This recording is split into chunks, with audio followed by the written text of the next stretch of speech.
We all know that magical feeling when you're 6 or even 13 years old. On Christmas Day, anything is possible when you run into your living room and see brightly lit Christmas tree with presents stacked underneath it. The colorful designs of the wrapping paper seem and also alluring and make you giggle with glee. Because then, you believe that anything can be under all those layers of wrapping paper, just waiting for you to discover it. My Christmas story, this experience, like that of any other 7-year-old child. Normally, when you open a present on Christmas Day, you expect to find something happy or positive. What I found is impossible for me to explain. Even today, in my late 20s, I cannot begin to comprehend that. I woke up earlier than usual, around 8 a.m. I ran downstairs to my Christmas pajamas. My dad and mom were sitting on the couch, mugs of coffee in their hands, smiling up at me. The radio was playing Jingle Bell Rock, like it always does in every year in my town. On the kitchen counter, waiting for me, was a freshly baked pan of gingerbread cookies and milk, just like the perfect Christmas I experienced every year. There was one thing, however, one thing that was different. There was just a small box under the tree, roughly though about the size of pencils with the same appearance. This present was not wrapped in the same color wrapping paper, which made me curious. Being 7 years old, I thought it was just simply a special present, different from the rest, better. "I wonder what's in this one," I said, picking up the small box, and my parents, though, didn't seem to recognize the present, almost as if they had absolutely had no idea how it got underneath the tree. I rolled my eyes at them, believing that they were just pretending not to know, and it was to maintain some sort of element of surprise. I took the box and peeled off the wrapping paper, but there wasn't a present in there. There was just a cardboard box with my address written on it. It was a package. Now, I'm not talking about a package like you would see on Amazon or anything. It was a package that was sent to me from an identified individual. Oddly enough, there was no return address anywhere on the package, which gave no clues as to who sent it to me. There were, however, in dark red pens with the initials NP scrolled on the front on the signature format. I was genuinely confused at this point, as I took a pair of scissors and cut through the tape that sealed the sides of the box and opened it. Inside the box was a letter. Not the sort of letter that you would expect to come in the mail, but there was no envelope. It was a rather traditional letter with the paper folded neatly in half, a wax stamped sealing to keep the letter closed. I broke the seal and opened the letter and read it as such. "Dear Timothy Pines, I watch you when you're sleeping. I know when you're awake. Go to sleep tonight, Timmy, and please do not wake up for your own sake. Happy holidays, CSC." I read the letter several times, trying to grasp at any sort of meaning to it, but I didn't realize something until later. I looked at the bottom of the letter, and attached to it was a small piece of paper, was the size of a small razor blade. I didn't go to sleep that night. I was hysterical. My mom and dad had to stay awake with me that night and play video games with me, try to calm me down in a way that they possibly could. I guess perhaps we really don't know what we were opening every morning that year.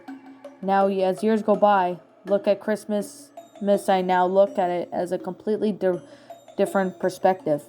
Happy holidays, whoever may be reading this. I guess we really don't know what may be waiting for us underneath those layers of wrapping paper on Christmas morning.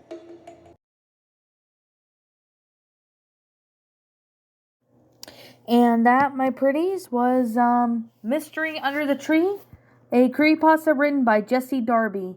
My final thoughts on this story? Well, I could definitely say right now this is a very good Christmas creepypasta. In my personal eyes, I honestly thought it was a really neat story. With the whole concept of its own self, it honestly seems pretty nice. Seeing the fact that, the whole story seemed to be pretty good. Now, anyways, with that being the case and that being said, I have narrated a bunch of Christmas creepypastas, and most of them that I have read turn out to be good. Now, I did read them back last year in 2021, and when I looked at this story, I realized that I have not read this story yet. So, this was honestly honestly something, because I've read a couple Christmas stories, on my, from last year and etc. I have narrated some Christmas stories in the past, and I honestly thought they were pretty neat. So, honestly, I was surprised to see this story, and I realized that I have not narrated this one yet. So, that's why I said, you know what? I got to narrate this one. So, anyways, I guess with that being the case, that being said, I thought it was a pretty neat story. With the whole concept and everything, it honestly was a really beautiful, well-made story. I definitely really gotta say, it was a very fun story. I actually really thought it was a really neat story, and I had fun narrating this one. This one was pretty good for my eyes. I mean, seeing the whole thing of its own self is just flat out amazing. Especially with, the concept and everything about it. It flats out makes it a pretty good story for what this one was about. And I honestly was just surprised of how well made this story is. So, anyways, the grammar of this story is pretty good, as well as the sentence structuring, the storyline, everything about it was just flat out amazing. I really gotta say, it was a really, really fun story. I honestly thought it was a really good one. I enjoyed it. It was a pretty well-made story. There's definitely a lot of time and effort into this one. So, I gotta say to JesseDarby, who wrote this story, awesome job, dude. Awesome job for writing this story. It was fun. I enjoyed it. I thought it was a really well-made story. There's definitely a lot of time and effort into it, and I gotta really say, this one is definitely a pretty good concept with the story, and I honestly really do gotta say, I'm just flat out amazed with how well made this story is. So, I mean, I know there's other Christmas creepypastas that I have narrated in the past, so there's definitely that. And I definitely really have to say it's definitely a fun story. And this is on the regular Creepypasta Wiki for any of you guys who are wondering where I got this from.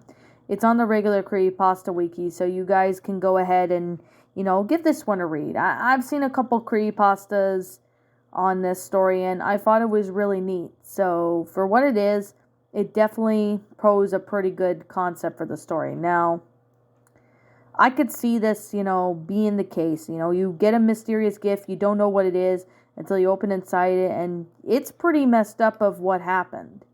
It's pretty messed up of, what actually went on, but it kind of leaves me questions as to what actually happened. I mean, it honestly leads me to believe that something must have happened for this protagonist to get the story all, how do you put this? Yeah. With the author getting the story, and he's like, what the actual hell did I actually get?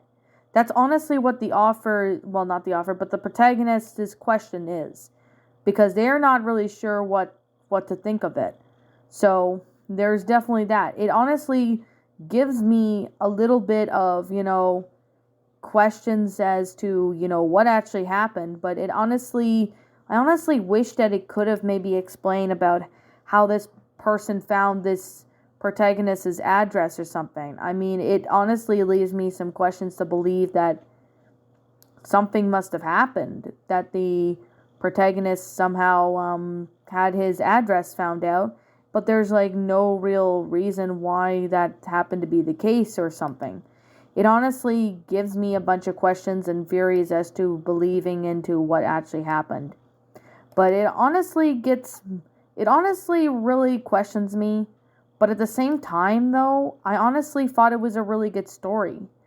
And I still liked it. I thought it was a really well-made story. I thought it was awesome. It's definitely well-made in detail. And I gotta really say, it's a very, very amazing story. It's definitely a pretty good Christmas story. So, yeah. I guess with that being the case, that being said, I'm going to sit here and say this right now, that this is just simply my own personal opinion. And if you happen to disagree with me, that's perfectly fine too. We're all entitled to our own opinions regards to these stories, and this is just simply my own personal thoughts. I'm going to give this story a 10 out of 10. It's a great story. It's definitely well made in detail. I definitely thought this was a really awesome story. I honestly am still questioning myself today as to, why the things happened the way they did. But some questions kind of really didn't make total sense on, why something chose to happen or whatever. But like I said before, it's just an awesome story, and I thought it was pretty good for what it is. But it honestly gets me to wonder about what actually went down or something. But I mean, it's just really something to be brutally honest. I mean, I still thought this was awesome and well made in detail. So I guess with that being the case and that being said, I'm going to sit here and just say right now that what did you guys personally think of this story? Did you enjoy it? Did you not? Also, what we have done personally to help make the story a lot better. Feel free to leave me know what your thoughts are down in the comments below, because I personally like to hear what you guys think. So I'm the Lion Queen. I want to thank you so much for watching today's episode, and if you're brand new here to this channel, feel free to leave a like, comment, and subscribe if you're new to my channel. Ring the bell for notifications to when it uploads. That way you guys will not miss an upload. And as always, please roll the outro, because I'm out.